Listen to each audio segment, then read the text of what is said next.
You feel the world quake around you, deadlines roaring like tidal waves, demands crashing like thunderbolts, opinions battering your resolve until your spirit feels frayed. You've been told to find shelter, to wait out the tumult until it subsides. But storms don't wait for the timid. They reward those who stand in their fury and let the wind carve them into something stronger. Today you will step into the roar, not to be torn apart, but to forge the steel of your courage. You begin by feeling the pulse of the chaos at your feet. The coffee cup rattles on your desk. Your inbox pings with urgent summons. The chatter in the hallway rises to a frantic pitch. You recognize the familiar spike of adrenaline that hollows your stomach and quickens your breath. In the past, you might have scrambled for comfort, an escape into distraction, a promise to yourself to deal with it later. But later has never come. So today you will stand your ground. You lift your chin and square your shoulders. You draw a slow breath, imagining the roar as a wave barreling toward you. Instead of retreating, you lean into its force, anchoring your feet as if rooted to bedrock. You let the wind buffet you, let the sound crash over your senses. You do not resist, you absorb.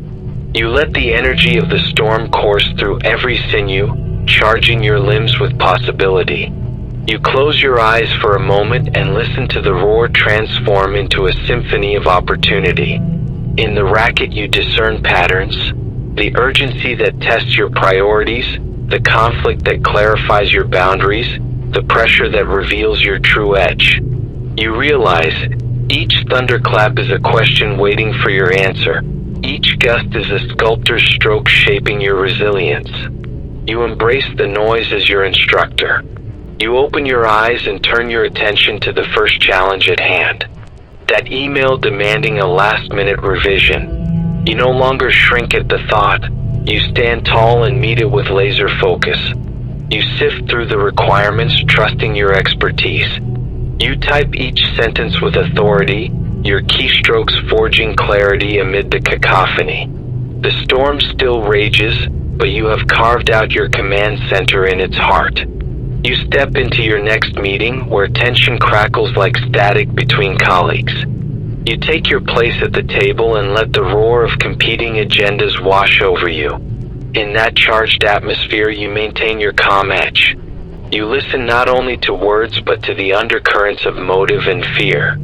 You speak only when you have something of substance to offer, each phrase weighty with clarity and conviction. Others pause to register your presence.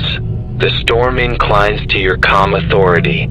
You move through your day like a lightning rod, attracting the storm's energy and channeling it into purposeful action. When a boss demands more, you honor the request with boundless diligence.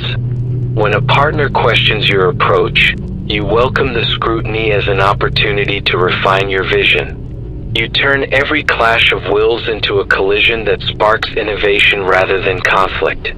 You notice how your heart no longer pounds with fear, but hums with electric aliveness. You are no longer at the storm's mercy. You are its co-creator. Each wave of pressure empowers you to stand more firmly, to think more creatively, to communicate more boldly. The roar that once overwhelmed you now propels you forward. As dusk approaches, the roaring winds begin to shift.